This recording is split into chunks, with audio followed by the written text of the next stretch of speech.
Okay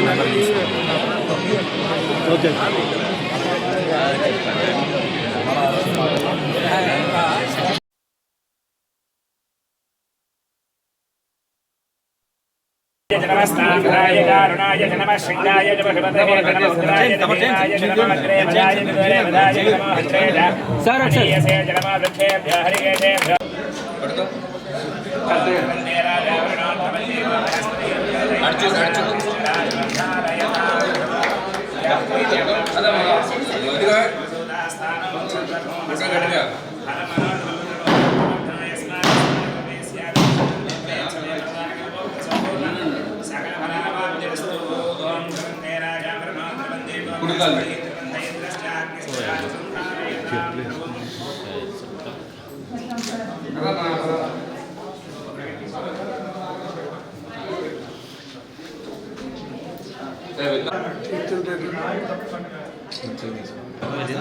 దేనికి వెనక నుంచి తీయు ఫోన్ అక్కడ మేమేం చేస్తాం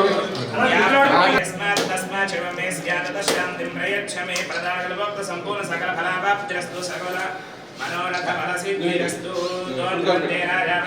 దేవో బృహస్పతి ధ్రువంతైంద్రశ్చాగ్నిశ్చ రాజుధారయతాం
ముందే ఇళ్ల నిర్మాణం పూర్తయింది. ఆ పూర్తయినటువంటి ఇళ్ళని ఎన్నికలు వచ్చిన తర్వాత ఇద్దాం అనుకున్నాం. మా గవర్నమెంట్లో పనిచేసిన తర్వాత కొద్ది విధానంగా ఉన్నాం. ఆ తర్వాత ప్రభుత్వం మారిపోయింది.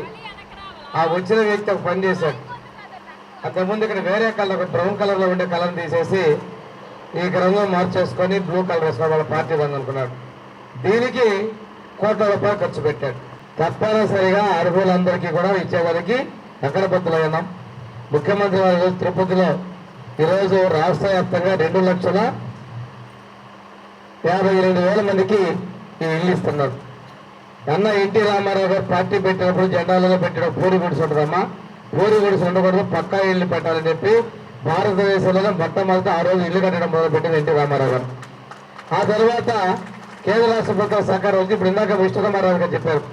ఇందులో మేము బీజేపీ నుంచి ప్రధానమంత్రి మోడీ గారు ప్రధానమంత్రి ఆవాస్ యోజన కింద ఇవ్వటం, దాని ద్వారా మన రాష్ట్ర ప్రభుత్వం ఎక్కడా లేని విధంగా ఇందాక పట్టణాభివృద్ధి శాఖ మంత్రి నారాయణ గారు విదేశాల్లో స్టడీ చేసి గోడ మొత్తం కూడా కంకర్ తోటే ఉంటుంది, కాంక్రీటే ఉంటుంది, ఇటుకలు ఉండవు, రాళ్ళు ఉండవు.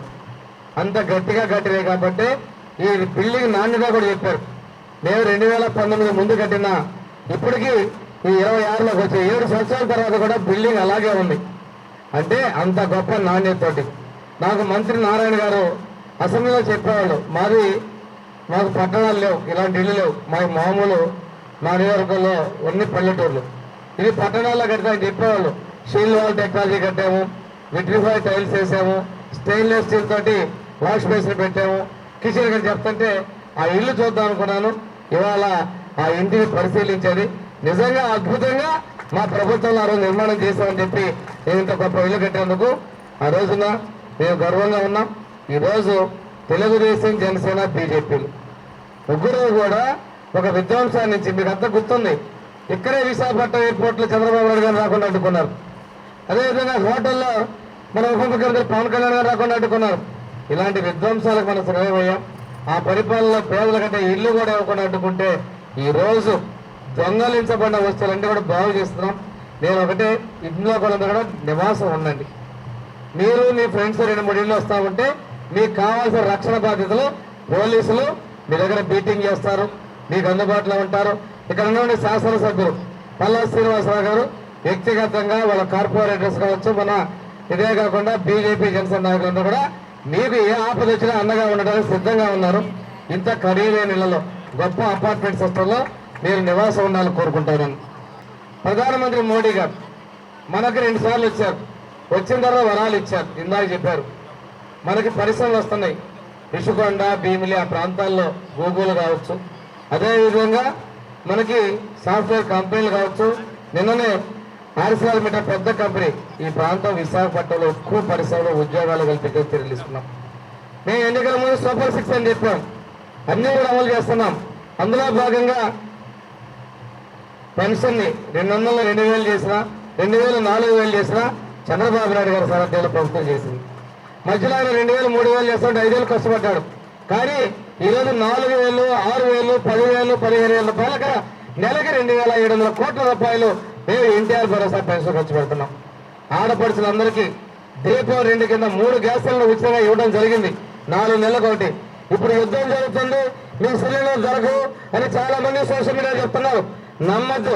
ప్రధానమంత్రి గారు కమిటీ చేశారు, మన రాష్ట్రంలో ముఖ్యమంత్రి గారు కమిటీ చేశారు, మన కలెక్టర్ల ఆధ్వర్యంలో ఒక కమిటీ వేసి ఎవరికి గ్యాస్ ఇబ్బంది లేకుండా కూడా చర్యలు తీసుకుంటా ఉన్నారు. ఇంకో విషయం, మనకి తల్లికి ఉన్నామా ఎంతమంది పిల్లలు చదువుకుంటే అంతమందికి డబ్బులు ఇచ్చాం. ప్రైవేట్ స్కూల్లో, గవర్నమెంట్ స్కూల్ అని అందరికీ డబ్బులు ఇచ్చాం. ఇంతకు ముందు 2కి ఇస్తామని ఒకరికి ఆ గవర్నమెంట్లు ఇస్తే మేము ఎంతమందికి ఇస్తే అంతమందికి ఇస్తామని చెప్పి ఆచరణలో కూడా చేసి చూపించాం. ఇందాకే చెప్పారు విష్ణుకుమార్ రాజు గారు, ఆడపడుచులకి ఉచిత బస్సు ఇచ్చారు. దాంతోపాటు దివ్యాంగులమ్మ, ఒక అవయవాల లోపంగా ఉన్నటువంటి వ్యక్తుల వికలాంగులు కూడాను మన ప్రభుత్వం మన ఉగాది కానుకగా వాళ్ళకు కూడా ఉచిత బస్సు ప్రయాణం కల్పించింది. ఈ ప్లాట్లలో కూడా మనకి దివ్యాంగులకి గ్రౌండ్ ఫ్లోర్లో ఇళ్లు కేటాయిస్తామని ముఖ్యమంత్రి గారు చెప్పడం కూడా జరిగింది. ఇంతేకాకుండా యువశక్తి ద్వారా ఇప్పటికీ టీచర్ల ఉద్యోగాలు 15,000 ఇచ్చారు, కానిస్టేబుల్ ఉద్యోగాలు 6,000 ఇచ్చారు. ఇప్పుడు మన ప్రాంతాల్లో వచ్చే పరిశ్రమల ద్వారా మన ప్రాంతంలో కూడా వేలాదిగా ఉద్యోగాల కల్పనకి మన ప్రభుత్వం కంకణం పట్టుకుందని కూడా తెలియజేసుకుంటూ, ఈ రోజున అన్నదాత సుఖీభం అని చెప్పి రైతులు ఉన్నటువంటి వాళ్ళు కూడా 20,000 రూపాయలు డబ్బులు ఇవ్వడం జరిగింది.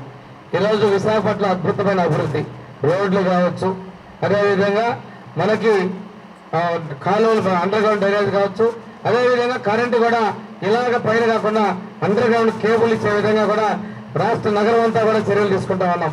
దీంతో పాటుగా నగరాన్ని చెత్తని క్లీన్ చేసి అద్భుతమైన క్లీన్ సిటీగా చేయడం జరుగుతూ ఉంది.